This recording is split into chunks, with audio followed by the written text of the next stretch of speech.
Namaste and good morning, dear friends. Yesterday we talked at length on Radha and Krishna.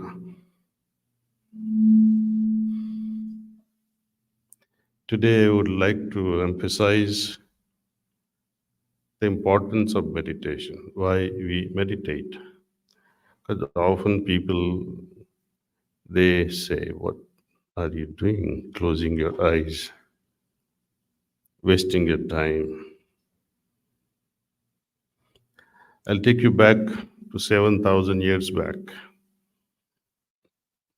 when Krishna was somehow trying to convince Arjun to do what was appropriate for that moment.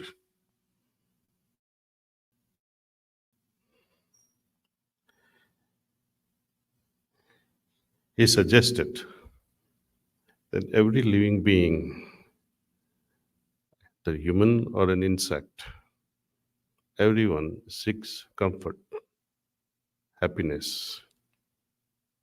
And then he poses a question.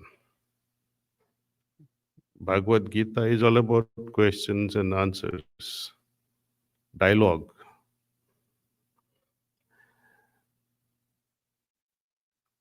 So Lord Krishna asks one thing: is it possible to have happiness without harmony within and harmony outside? Is harmony possible without peace? Is this peace possible without having a contemplative mind? He doesn't answer many questions. He just asks questions and leads you to what you should do. And then he asks, is contemplative mind possible without focused mind? Is focused mind possible without this mental gym we call meditation? So now you can connect the dots between happiness and closing your eyes and meditating. See? But what is meditation? Oxford Dictionary describes it as focusing your mind on one object. When in the East we talk about meditation, we talk about God. God is not an object.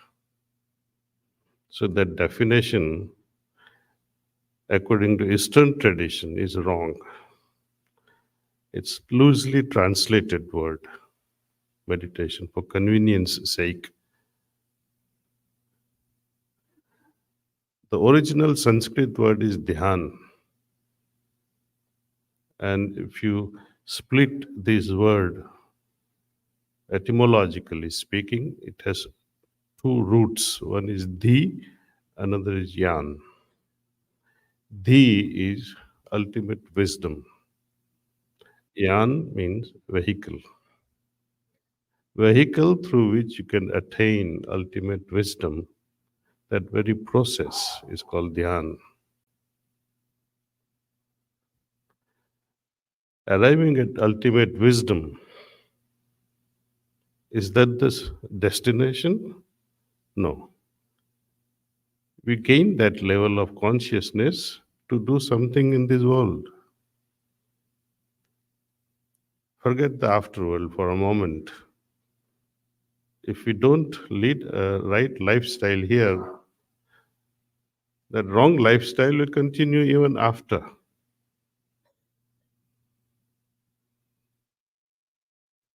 Sacrificing yourself, going through all the penances, becoming celibate and extremist in one way or the other. People think they might go to heaven. They punish themselves, torture themselves. Things they deny in this world, they say they'll have it there. I was jokingly saying that, the description of heaven, so many virgin girls, all rivers of wine flowing. Nobody writes so many, six-pack abs, men waiting for girls. It looks like this heaven description is written by men, not by women. See? And for that, they sacrifice everything here. They don't even look at other sex at all. Now, there are many traditions. You will be surprised to know. If they look at the girl, then they would take a bath and do some fasting also. But in their backside of the mind, they expect virgin girls, not one or two, girls, there in the heavens. So that is hypocrisy of religion. See. They promise you something, but they want you to deny it here, have it there. Temptations. All religions, be it Hinduism, Islam, Judaism, is Christianity, without an exception, they have become too smart in enticing people and scaring people, enticing for heaven, scaring them of hell. What else is there in a religion? You do this, you'll go to heaven. If poor people were not there, who would you feed and go to heaven? Should you pray that may God send more and more poor people in this world?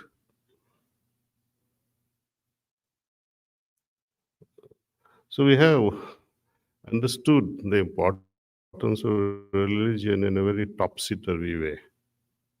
In fact, it's time to disown any religion or any philosophy. Go beyond all these things. Transcend the religion itself. Transcendence is the way of life. Transcendence at every level. It is not that I'm against religion. People should contemplate over it, the role of religion. What is the role of religion? Religion prescribes that there is godliness, there is divinity. Respect that. This knowledge we have, but there is no backing of experience. Experience happens only from within, and for which in spirituality we practice various esoteric things so that we can perceive things inside. Now, if you think your experience is also everything, you're making a fatal mistake. We need to transcend even the experiencing.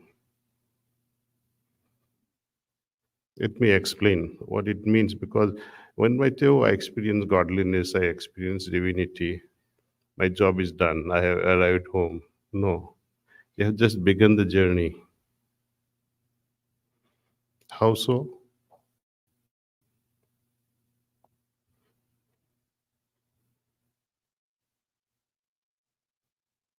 Suppose you are in a company of a very wealthy friend. For 3 months, you are on a private island and you enjoy that rich hospitality.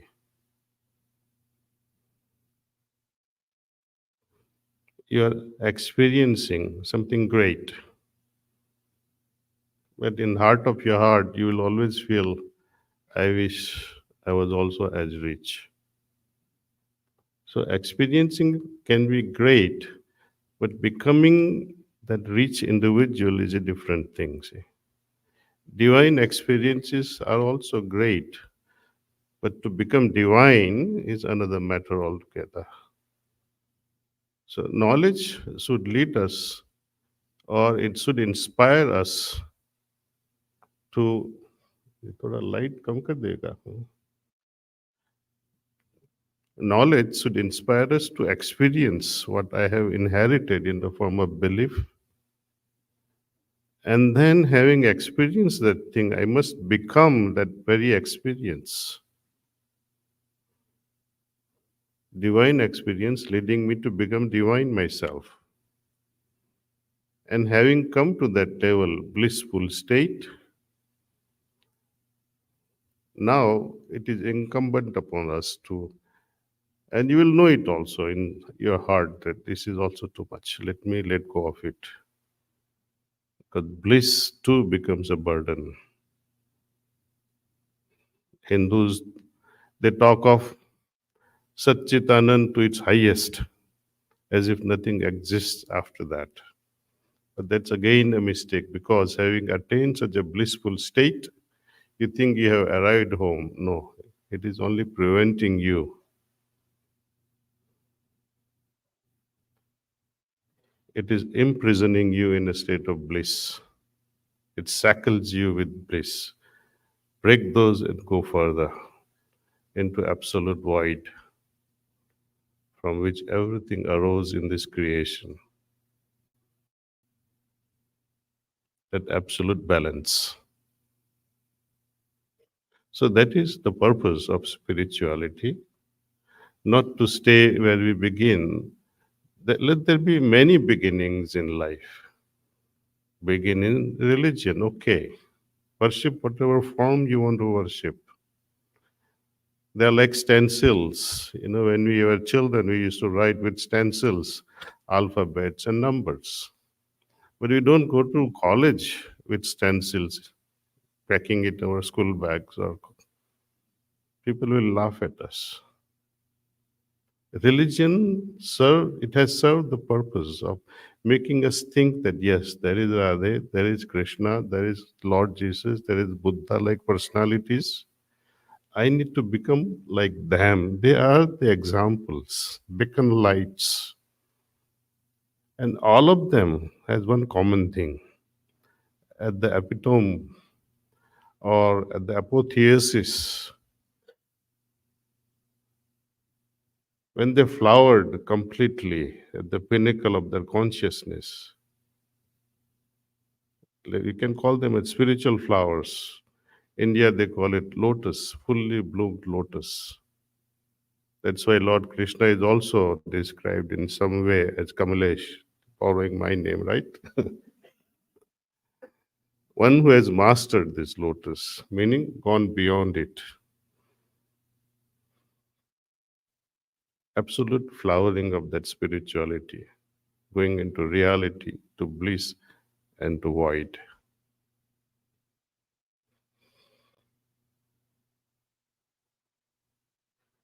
We should not get stuck. It's a continuous transcendence, a stage after stage after stage, and that only shows that spirituality is a path to infinity. From forms to formlessness. Can you imagine the form of Mother Radha? Can anyone get up and describe? Or of Lord Krishna, or of that of Lord Jesus? By seeing the actual form, no one could realize them. Imagine the recent phenomena 2000 years back, Lord Jesus.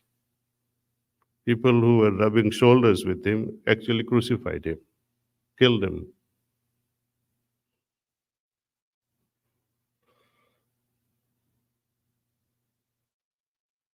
They did not realize his divinity.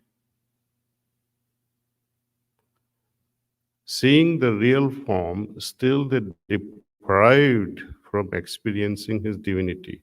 How are we ever going to understand his real personality or his real essence by imagining the forms? Forms can tell us something, very little though. It's like you're seeing through a pinhole of a door. Something like them existed once upon a time. Their qualities we understand: sacrifice, love, compassion, kindness. So, if we really want to see them, I have to become them and look within that, yes, now I have become them. So often people don't like to close and meditate and reflect on oneself because who likes to see one's ugly self?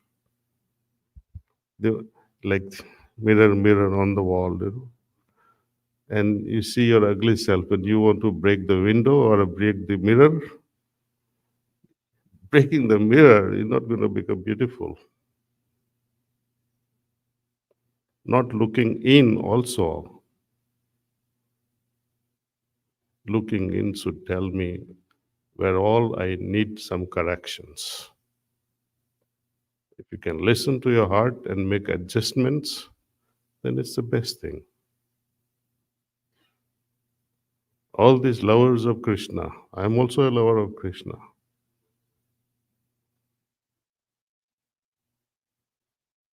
Imagine Lord Krishna is with you for 1 week. You will say, ये कब जाएगा साला? कुछ करने ही नहीं देता है मुझे. ये मत कर, ये मत कर, ये मत कर, ये मत कर. अभी करेगा क्या मैं? जाओ भाई, तुम जाओ यहाँ से. है ना? ऐसा होगा ना?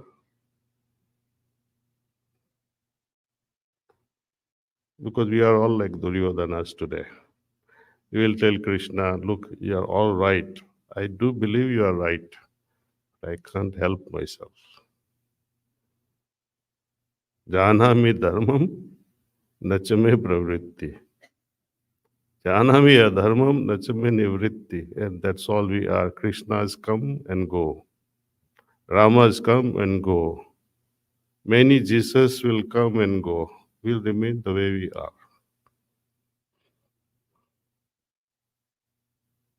Unless we start making those adjustments, refinement, changes, and that's what we call evolution. Every evolution needs efforts. It's not an easy job. Without effort, you cannot arrive at effortlessness.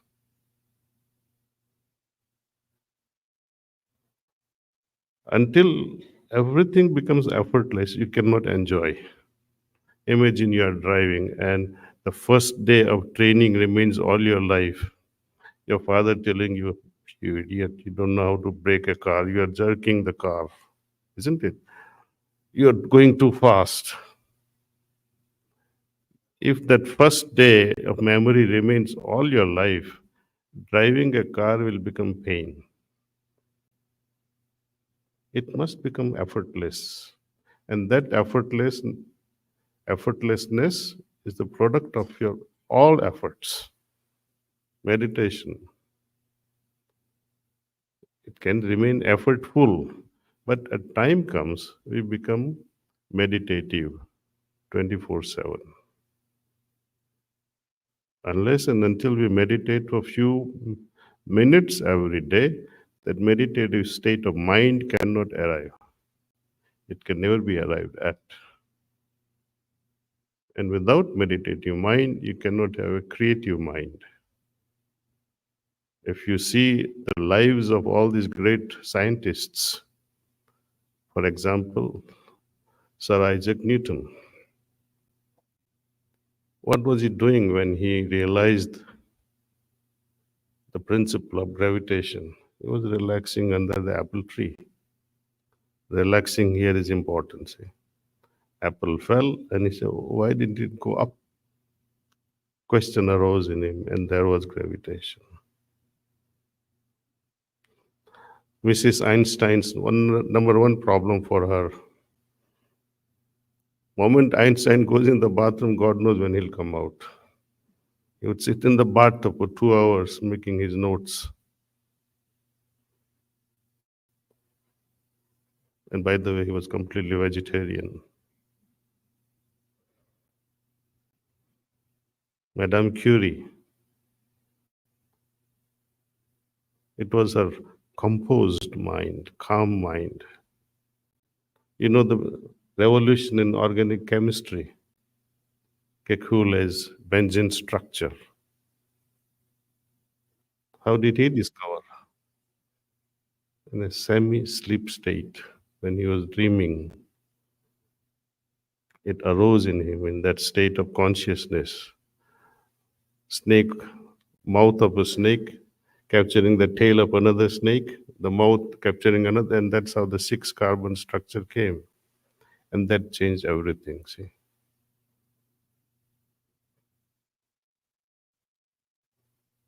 Most of our decisions, if you are meditating, can come just like that. Just, the difficulty is also arising what to do next. It becomes a child's play. For example, what career should I pursue after my graduation? What sort of a job should I take? Should I do a job? Should I do a business? All these answers can come very crystal clear once you meditate. Even things like whom to marry, these are all crazy decisions, right? Where you pull your hair. Is this way of life good for me or this way of life good for me? You will always be in tune with nature when you are following the heart. You can never do anything against nature at that moment.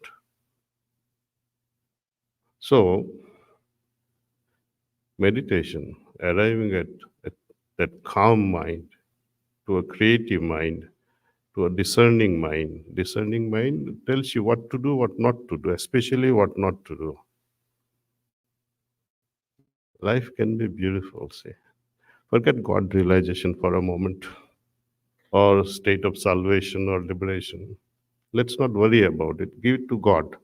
Once I have done my job here correctly, I cannot do wrong there. And once my consciousness has arrived at certain level, after death also, my soul will go to that dimension only matching my soul's frequency. It cannot go anywhere else.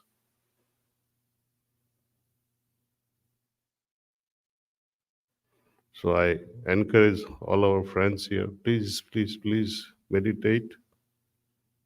Start meditation if you have not started, and meditate intensely and rigorously like nobody ever did, passionately, with full of passion. Thank you. Will Can we meditate now or you have something else?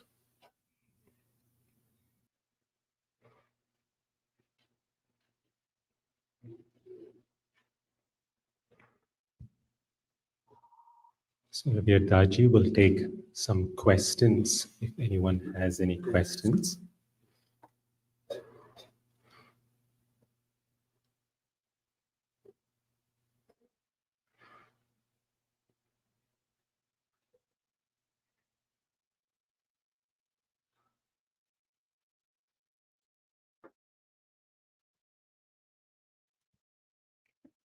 Wanted to know what are the different stages in the meditation process, how we can be continuously improving in our meditation process. And the other question is, what is the difference between dhyana and paradhyana?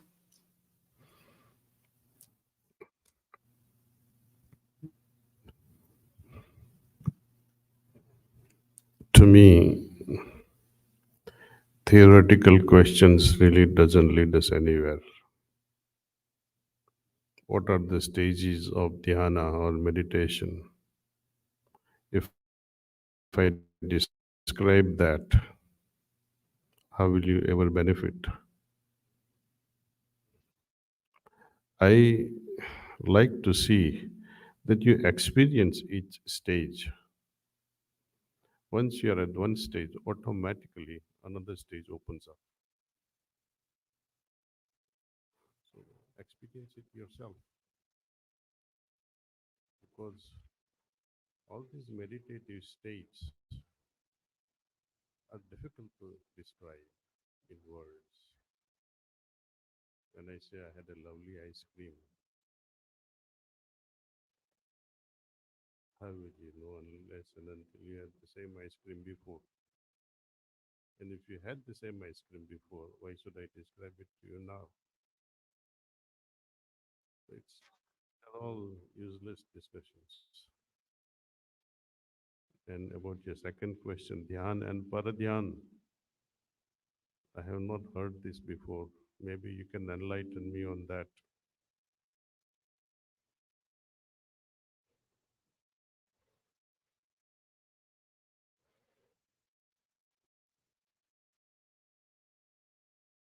Thank God.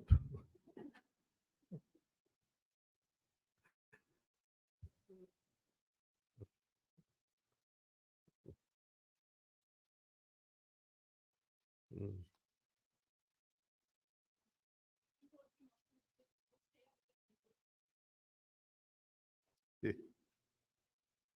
He's watching you. Sit.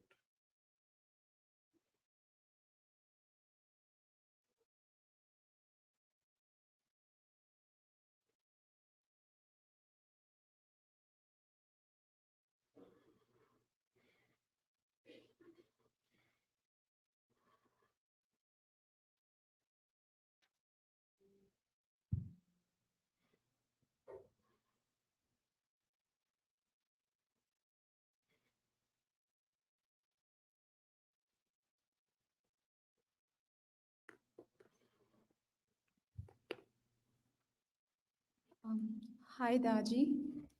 I'm a new beginner here and I just did my meditation today. But when I close my eyes, there are so many thoughts that are coming.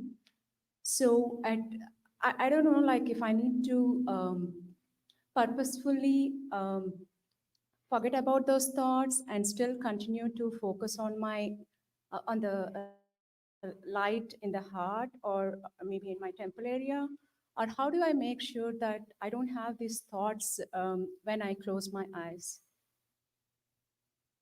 It's a very common problem we all face. How to tame the mind, the monkey mind.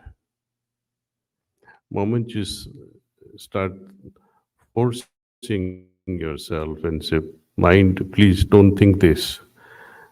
You are supplying more energy in not thinking, and it will think. So, what is the solution? Not to fight with it. Don't struggle. Moment you struggle even to sleep, for example, when you say, "Oh, I'm going to sleep," moment I put my head on the pillow, I want to sleep. More you try, sleep will only recede. Same thing with mind also. To transcend mind, let go, dive into your heart. The role of the mind is to think, and to stop it from thinking is against the nature. You can't force it. Any force is violence to your consciousness. So be gentle and slowly drift your attention towards the heart.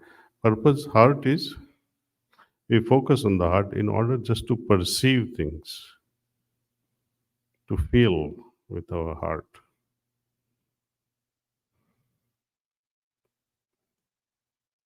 Sit out of 24 hours, average 8 hours you spend sleeping. And what do you do remaining 16 hours? While doing your dishes, for example. Why the hell is he not helping me? I have to do these dishes. Doing something, some other thoughts come. When you're working, some other thoughts of the home comes. You're never in the presence, never ever. So learn to do one thing at a time, fully absorbed completely. We have to train our mind during other hours. Only then during meditation you will have a disciplined mind. If you let go of the mind during rest of the hours and now you want to train the mind during meditation, it's not going to happen. But slowly and slowly as you practice, I I'm an example in front of you. I started when I was 18 years of age. These problems were there. In the beginning, I didn't have thoughts. It's only later on I started, you know, as more and more cleaning was happening from my subconscious, they would rise. But then I would not worry too much. Let them come and let them go. What is important is not what happens in meditation, but what happens, what you become at the end of meditation. You go through the turbulence. When you're in a flight, Dallas to wherever, or from wherever to Dallas, and there are turbulences, do you think of jumping out of the window? Don't terminate your meditation. Continue with the turbulence. See what happens at the end of it. Your mind will always be calm and peaceful at the end of meditation. So go through this turbulence. Later on, you'll complain to me, Daaji, nothing is coming here. It's all empty. An empty mind is the best mind, see. It's more creative.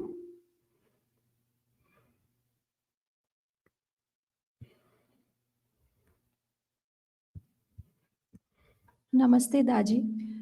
They say meditation makes you calm, grounded, loving, and giving. But what if one wants to become bold, courageous, and stand up for themselves and face struggles and not find solace in running away? What if being kind, polite, nice at this point is just exhausting? How do you come? And the second part of my question is, how do you come back after exhaustion from repeated patterns of small and big traumas? Well, beat the hell out of him if he's troubling you.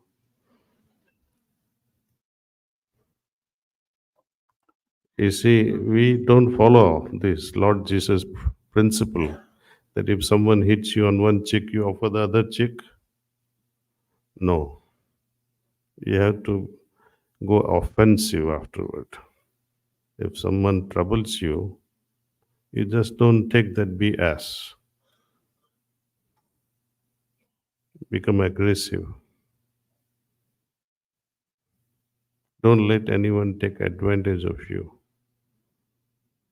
Don't say, I'm following the principle of Mahatma Gandhi, non-violent approach. In today's world, it will not work.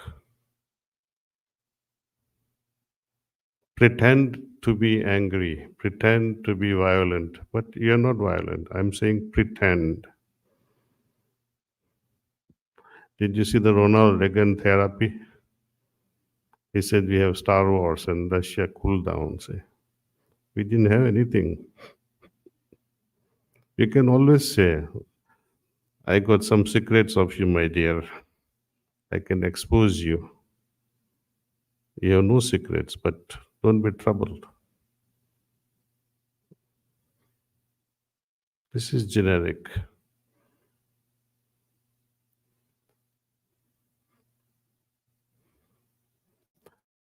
I think now last question, okay. Pranam Dadi. Pranam Daji. You previously mentioned about Madame Curie, Newton, and other scientists. You know, they actually reveal some of the secrets of the universe. But what we are not sure is, so in that context, should we train all ourselves to pursue excellence in something that we're passionate about, like be an entrepreneur or be a scientist, be a teacher, be an dancer, or and then meditation becomes a prerequisite to that, or is a tool that helps you achieve excellence? Or if you are already pursuing excellence, you're already in the meditative state. Well, you know this term, yogaha karmashu kausalam. So that, your readiness to do things perfectly, your willingness to do things perfectly takes you forward, say. Suppose at your work, you are escaping certain things. Your boss may not know, but deep in your heart, how would you feel? So there has to be completion, conclusion, anything that we start with perfection.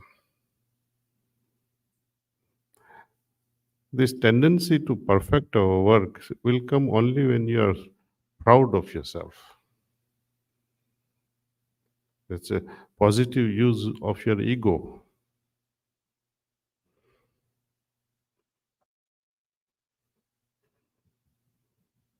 Thank you so much, Daaji. Okay, come. I have a question for all the teenagers. What is your advice to the teenagers?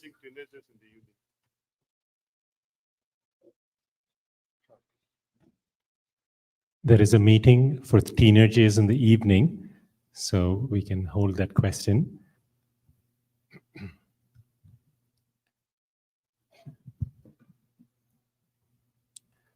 Thank you, Daaji.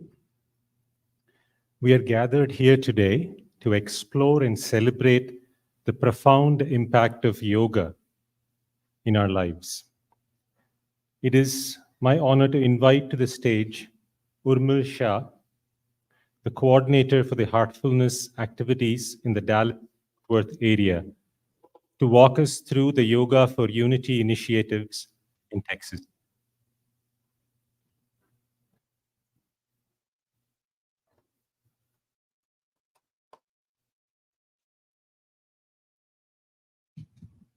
Thank you, Prem.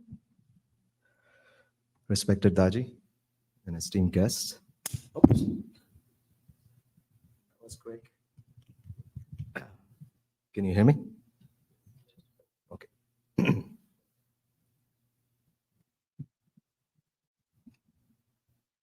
That's good. Thank you. Yoga for Unity global platform has reached out to more than 25 countries, collaborated with more than 80 yoga institutions. So far, almost 2.1 million views on our Yoga for Unity platform has reached. It has been supported by also 200 yoga experts from all over. One of the guiding force for this platform is revered Daaji, and his message in inaugural speech for this initiative was, we need to change our consciousness through yoga. We have so many great yoga organizations. All of them have such a huge outreach. We need to unite and integrate through love. We need to unite and integrate through love. This event, Yoga for Unity Texas Initiative, reminds me so much about that message. It has truly been wonderful collaboration between various yoga organizations here in Texas. These organizations came together in a very short time and provided 2 yoga sessions each week for last 8 weeks. We learned a lot from each other through these sessions. We've had total 540 people participated, including our launch event. We are truly grateful for all the yoga trainers and volunteers who provided their time and hearts to promote physical and mental wellness. Following are the collaborators. We had support from Yoga Bharati, JK Yoga, Patanjali, 10YC, VYO, Hanuman Temple, Om Ashram, and of course JK Yoga, Radhakrishna Temple, and our own Heartfulness yoga trainers. Along with these yoga institutions, various cultural and social organizations have also helped us promote this initiative.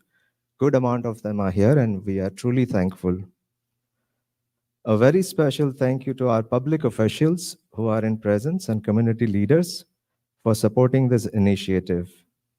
We are looking forward to your continued support and encouragement in reaching out to various communities in the DFW Metroplex and beyond in our state of Texas, in building joyful and resilient communities.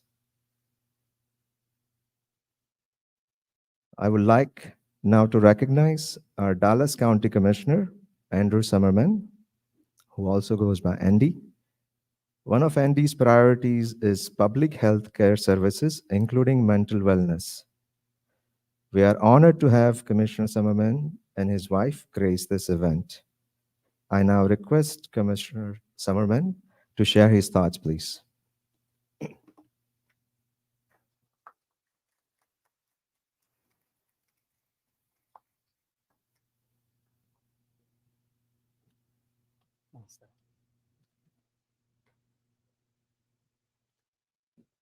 I'm honored to be here.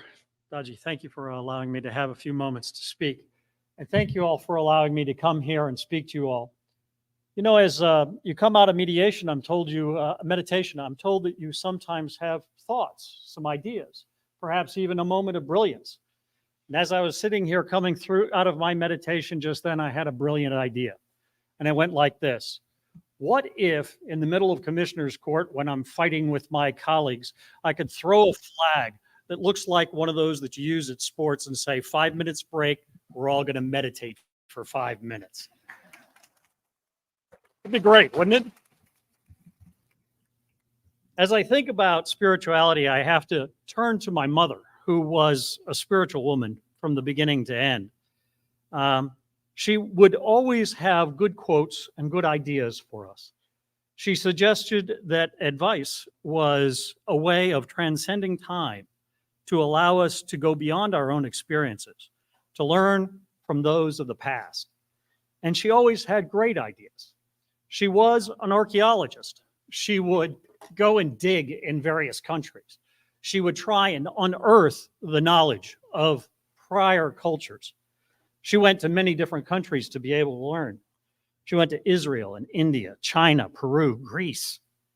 And she always wanted to learn from those cultures as to the nature of spirituality that existed in each one of those cultures. She lived at the crossroads of Judaism, Hinduism, and Christianity. Now, she found a commonality that existed in all of those faiths. Live according to the path of righteousness, shun the wrong, look inwardly to find your faith. She acted in such a way too and passed that on to me as well. She suggested that we smile more, worry less, more compassion, less judgment, more blessings, less stress, more love, no hate. As we find in life, those people who we find a commonality with, to be able to express this idea of friendship and love. For example, I have my wife who lives at the crossroads of Buddhism and Christianity. We marvel at the path that we took together, she from China, me from the United States, who came together in a moment and with a very big surprise, especially at my age, we have a 5-year-old child. And she is truly a miracle to behold. It's also nice to see friends like my friend Dr. Rohit Parmar, who is gentle and kind and a giver of life. I was told not to mention politics, but I must tell you that there is a crossroads between the spirituality and politics. When you connect to the silence within you, that is when we make sense of those who are causing you such disturbance around you. The moral compass that I follow comes from the teachings within my soul, and it helps me. When faced with anger and fear and complexities, I focus upon my faith. Those inward searches teaches me that we can hope to have the faith to bring about the peace that we can find within us. Hope is asking for rain. Faith is bringing the umbrella. My mom, towards the end of her life, I asked her for, her final advice. She gave 2 at the very end. One, a sense of humor. The other, a profound knowledge. The sense of humor was, don't read any magazines involving fashion. They will just make you feel fat. And the other piece of advice was, be at peace and learn. Sound familiar? Thank you. Thank you, sir. Thank you so much.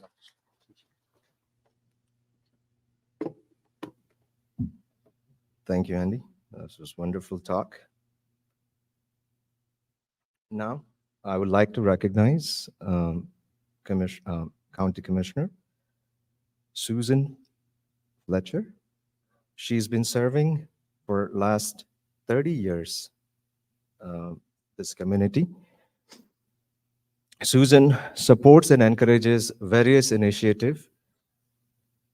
She represents approximately 250,000 constituents covering Frisco, Prosper, Salina, McKinney, Northwest Plano, along with the surrounding incorporated areas. We are truly honored with her presence here. I request Susan to share her thoughts now.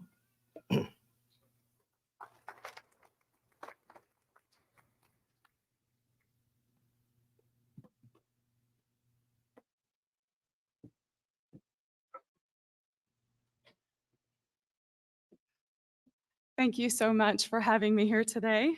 I will make one correction. I have not been in this role for 30 years, although I have been serving my community for many, many years. And I have been in this role for almost 10 years. And I just want to say greetings and thank you so much for allowing me to be here. This is a huge honor for me. I'd like to extend my heartfelt thanks to the organizers of this event, including the Yoga for Unity, Youth Unite, Radhakrishna Temple, and my good friend Sangeeta Datta, she's in the audience here, who reached out to me and asked me to join you here today. I truly look forward to coming to these events. These are such encouraging and peaceful times. And I look back as I consistently found them just to be a delight to join you. And honestly, that's the point. This is by design. This is the lesson that we must all keep learning. In our Western minds, you see, we have these thoughts, and I consistently have found them to be so peaceful to come here, that these thoughts that we have reduce us to overcommitting. We can be so overwhelmed in our daily lives, the stress, and about not being able to accomplish all that we put on our own plates. Other people put things on our own plates. We literally daily set ourselves up for failure. And we do this to ourselves. And when I come here and I participate in meditation or yoga, it draws me back to a place of peace and turning that around and challenging myself to live and to be and to exist and to become better. So today has been a blessing already, just for the short time that I've been here. You know, we all have the same 24 hours in every day. But I've noticed that when I approach each day with thankfulness and openness and optimism, it's not only improving my own circumstances, but it can also improve the circumstances of those that are around us, because our own attitude can impact those that are around us. I will say, like the commissioner before me, there are many times where I do just want to stop and say, everyone calm down. Can we stop and meditate? Can we focus on doing governance? This is why we're here. We don't want to lose the confidence of the people that have put us here. We want to serve the people that put us here. And I know that's my heart, and I feel that is Commissioner Summerman's heart as well. So it is so important for us to just stop and listen and do what we can to positively impact those that are around us. You know, in my faith, one of my pastors used to say, the last place of your body to get saved is your right foot, because we get in the car every single day. And when we're driving, that's where it comes out. And you don't know, those people that are driving around you, when they cut you off in traffic, you don't know what kind of a day they've had. They could have just gotten fired from their job. They may be going through a divorce. But if we respond in kind, we're continuing that, we're passing that on, and we're growing the negativity.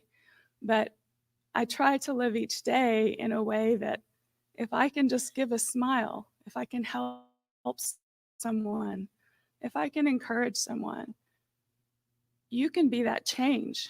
And so that's my word for you today, is to be the change. You know, when those things come from the world that drag us down, stop for a moment, meditate, be the change, and impact the world in a greater way around you to make it better. So I do have here a proclamation I would like to present in recognition of this day and why we are here. So in recognition of Yoga for Unity 2024 International Yoga Day, with special guest, Heartfulness Global Guide, Daaji. Thank you. So whereas the Yoga for Unity International Day of Yoga endeavors to connect with a larger global community to promote holistic health of the body, mind, and soul, and whereas Yoga for Unity is an initiative that provides for authentic yoga instructions to collaborate and create awareness of the accessible resources and teachers of yoga, and whereas distinguished special guest and unifier pioneer guide, Kamlesh D. Patel, fondly known as Daaji, graciously blessed the Yoga for Unity International Day of Yoga attendees with a personal address and special session called Dhyan with Daaji. And whereas the practice of yoga is over 5,000 years old and is one of the oldest known physical disciplines, with the word yoga meaning to join or to unite, symbolizing union, connectedness, and oneness. And whereas yoga is not a religion, but rather a science, offering physical and mental benefits for all people of all ages. Yoga has been proven to help reduce stress, anxiety, fatigue, and depression, as well as improve productivity, focus, concentration, and self-esteem. Whereas all citizens are encouraged to join in celebrating this day of unity and explore yoga as a pathway to complete health and physical, mental, emotional, and social levels. So now, therefore, I, Susan Fletcher, Collin County Commissioner, do hereby recognize and commend the wonderful contributions of Daaji, Yoga for Unity, and the Radhakrishna Temple, and thank them for making this local, regional, and worldwide celebration of yoga and wellness on this 15th day of June. Thank you so very much.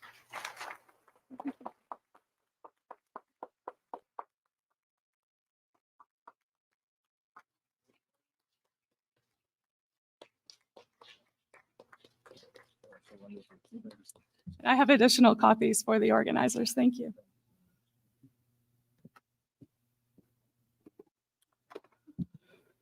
Thank you, Susan. Now I'd like to request another special guest, the Consul General of India, Houston. Our final speaker is Mr. D.C. Manjunath, the Honorable Consul General of India. Shri Manjunath joined the Indian Force Services in 2004. Prior to assuming charge as Consul General of India in Houston in July 2023, he was Joint Secretary in the Ministry of External Affairs, New Delhi, heading the Global Asset Management Division.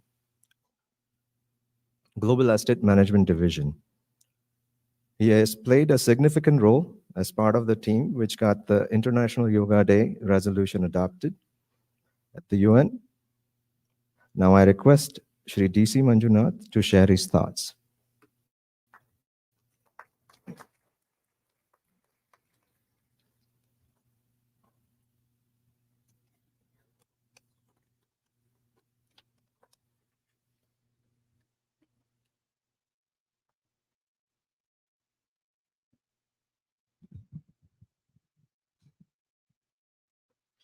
Ladies and gentlemen, dear friends, namaste and very warm welcome to all of you.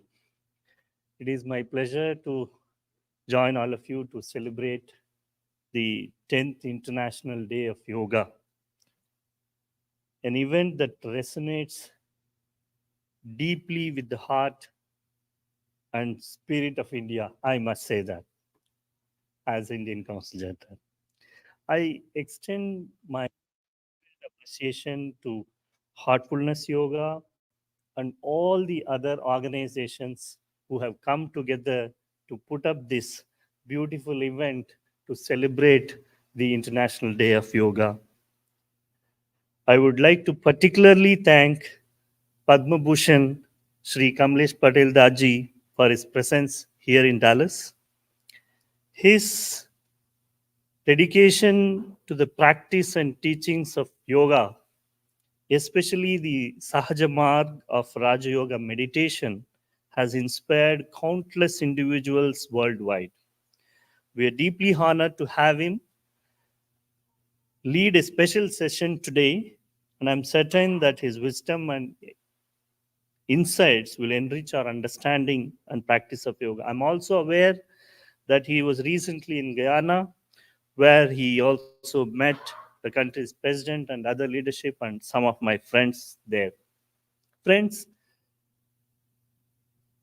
I do not want to get into what yoga means and all, which all of you are very well aware of, but I would like to recount how the Yoga Day came into existence.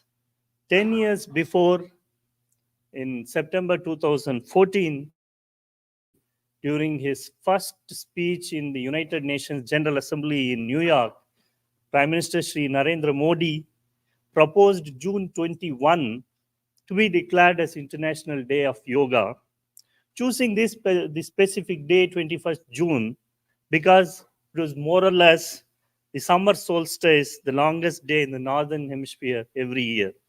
Subsequently, in a span of about 3 months, 177 countries came together to co-sponsor a resolution in the United Nations General Assembly to declare June 21 as the International Day of Yoga. I am very happy to note that I was then the part of the team which was working for this resolution in the India's permanent mission to the UN in New York. And in declaring so, the United Nations has recognized the universal appeal and benefits of yoga.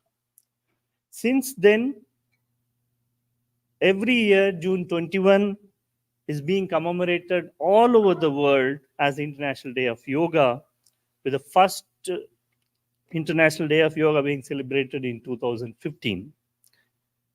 This day serves as a global reminder of the timeless wisdom that yoga offers and its ability to bring people together across cultures, geographies, and ideologies. It embodies the essence of Vasudhaiva Kutumbakam. The world is one family. Every year, back home in India, the government of India also chooses a specific theme for the celebration. This year's theme is Yoga for Self and Society, which beautifully encapsulates the dual benefits of yoga. Not only does it nurture our individual well-being, but it also fosters a sense of community and interconnectedness. By practicing yoga, we uplift ourselves and in turn positively influence those around us, creating a ripple effect of harmony and peace in the society. Here in Dallas, I am delighted to see the enthusiasm and dedication with which, of course, Heartfulness Yoga and all other organizations and the community have embraced this ancient practice. In Texas, especially between Houston, Dallas, San Antonio, Austin, and many other towns, Baytown, Fulshire, there are at least 30 celebrations and commemorations happening in the span of 10 days from during this period until 29th. From 11th it started, 20th I'm very happy to be here as one of the highlight events in Dallas. Thank you very much for inviting, making me part of this celebration. Thank you very much. Thank you.